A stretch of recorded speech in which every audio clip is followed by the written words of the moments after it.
빌립보서 제1장.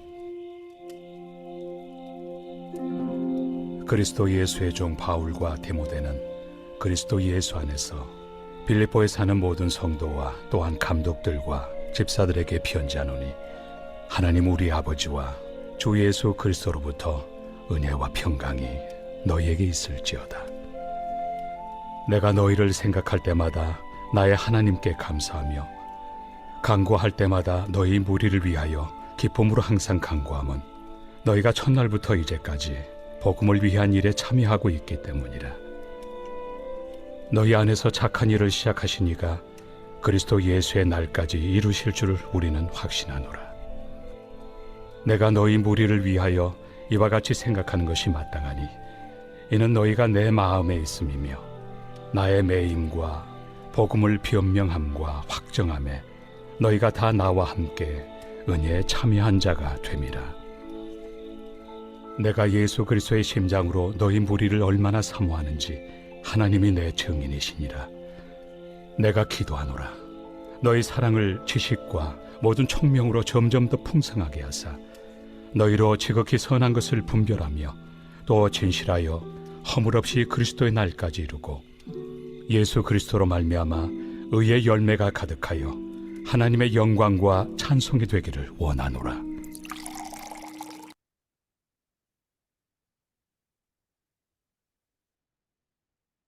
네, 오늘부터 빌립보서의 말씀을 가지고 은혜를 나누게 되었습니다. 빌립보서는 사도 바울이 로마 감옥에 갇혔을 때 기록된 서신입니다. 성령의 감동에 의해서 기록이 되었습니다. 바울은 로마 감옥에 있으면서 에베소서, 골로새서, 빌립보서, 빌레몬서 이 네 개의 서신을 성령의 감동을 받아서 기록을 하였습니다. 이 네 개의 서신을 옥중 서신이라고 말을 합니다. 옥중 서신에서 빌립보서가 가장 늦게 기록이 되었습니다. 빌립보서의 기록 목적은요, 빌립보 교회가 사도 바울의 선교 사역에 대해서 후원을 하고 있습니다.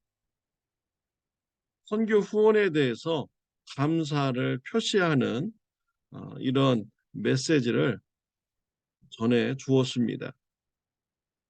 사도 바울이 2차 선교 여행 때 터키 지역에서 복음을 전하기를 원했습니다. 그러나 하나님의 뜻은 달랐습니다.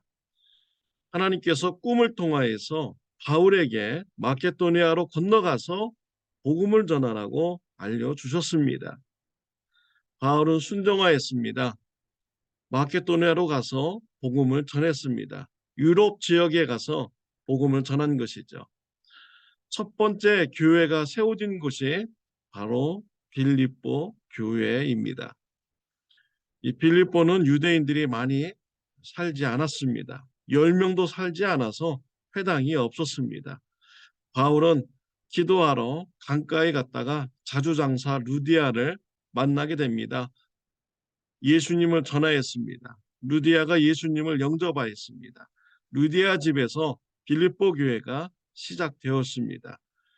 빌립보에서 복음을 전하다가 바울은 억울하게 붙잡혔고 매를 맞고 감옥에 갇혔습니다. 바울과 실라는 밤에 찬송과 기도를 드렸습니다. 하나님께서 큰 지진을 일으키셨고 옥문이 열리게 하여 주셨습니다. 간수는 감옥에 있는 사람들이 다 도망간 줄 알고 자살하려고 합니다. 이때 바울이 간수가 자살하는 것을 알렸습니다. 간수는 바울로부터 예수님의 복음을 듣습니다. 영접하였습니다. 그의 온 가족도 다 예수님을 영접하였습니다. 이렇게 해서 빌립보 교회가 든든히 세워져 간 것입니다. 그 이후로 빌립보 교회는 사도 바울이 선교 사역을 하는데 열심히 후원을 하였습니다. 2차, 3차 선교 사역 로마 감옥에 갇혔을 때도 필요한 것을 사람을 통해서 보내었고 또 재정적인 후원을 잘 감당하였습니다. 바울은 이러한 빌립보 교회의 선교 동참 사역에 대해서 감사의 글을 보낸 것이죠. 또한 더불어서 빌립보 교회에 갈등을 일으키고 있는 유대주의에 대해서 경고를 주었습니다. 빌립보 교인들에게 한 마음을 품고 하나가 되도록 권면을 하였습니다.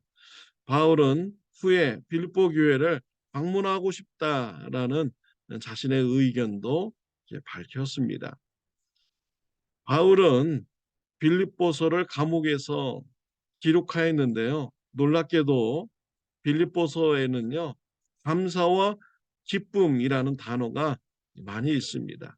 기쁨이라는 단어는 10번이나 사용되었습니다. 감옥에 갇혔는데 바울은 감사가 넘쳤고 기쁨이 넘쳤습니다. 그리스도 안에서 감사와 기쁨을 누리는 사도 바울이었던 것이죠.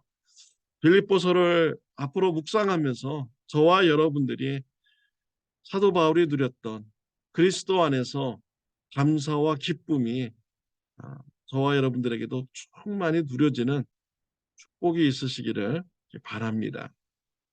오늘 본문 3절과 4절을 보면 내가 너희를 생각할 때마다 나의 하나님께 감사하며 간구할 때마다 너희 무리를 위하여 기쁨으로 항상 간구함은 이라고 하였습니다.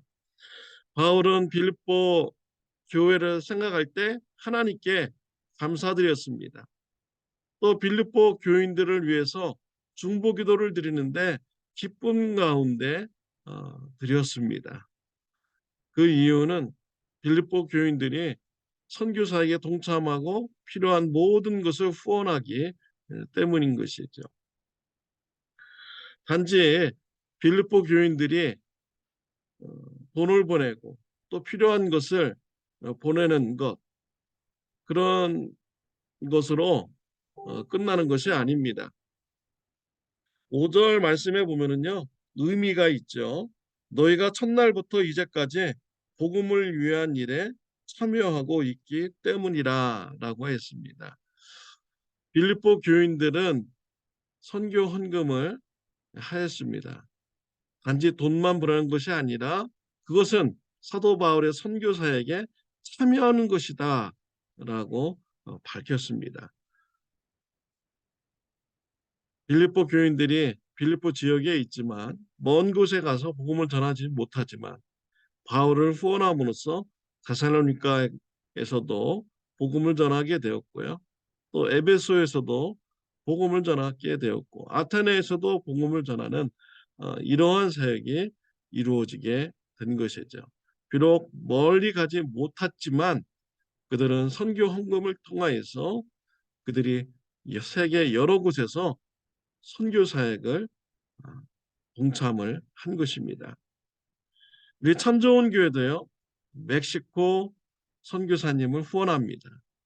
베네수엘라 파나마 선교사님을 후원합니다.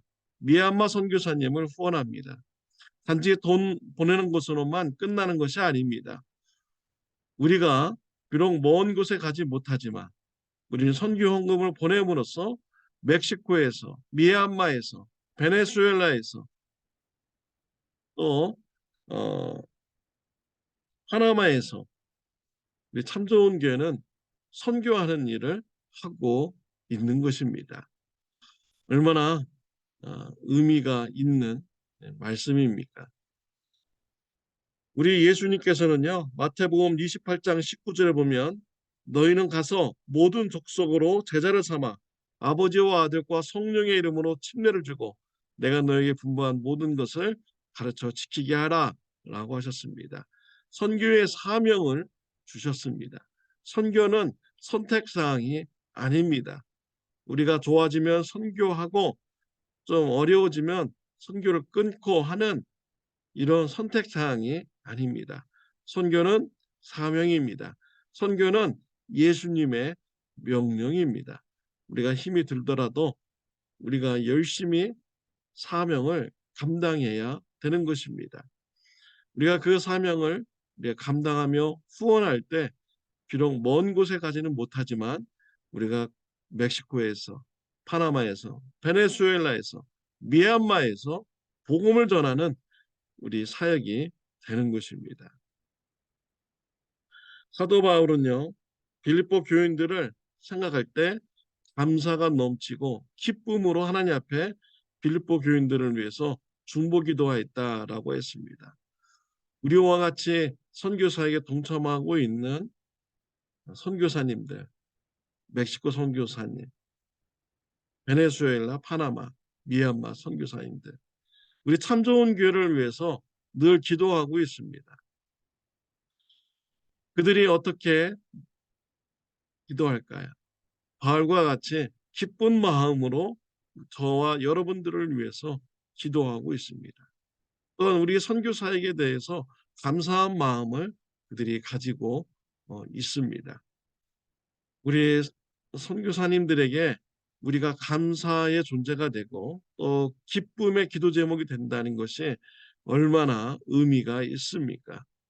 저와 여러분들이요, 세계 오지에서 복음을 전하는 선교사님들에게 감사가 되고 기쁨의 존재가 되는 것입니다. 이런 일에 쓰임받게 해주신 우리 하나님께 감사하는 것이죠. 저와 여러분들이 예수님의 말씀에 순종하여서 선교하는 교회가 되게 해주셨음을 하나님께 감사하고요. 또 선교사님들의 기쁨이 된 것에 대해서 기뻐하는 저와 여러분들이 되시기를 바랍니다. 예수님의 말씀에 순종하여서 선교 사역을 잘 감당하는 저와 여러분들이 다 되시기를 바랍니다. 기도드리겠습니다. 하나님 아버지 감사합니다. 우리가 무엇이건대 교회를 불러 모아주시고 예수님 복음 전하는 일에 협력하도록 이렇게 하여 주셨습니까? 또 선교사님들의 감사가 되고 또 기쁨의 중보기도 제목이 되게 해주셨음을 우리 하나님께 감사드립니다. 우리 예수님의 선교 사명 잘 감당하는 저와 우리 참 좋은 교회 성도님이 되도록 주님 은혜 베풀어 주시옵소서. 예수님의 이름으로 기도드렸습니다. 아멘. 좋은 하루 되시기를 바랍니다.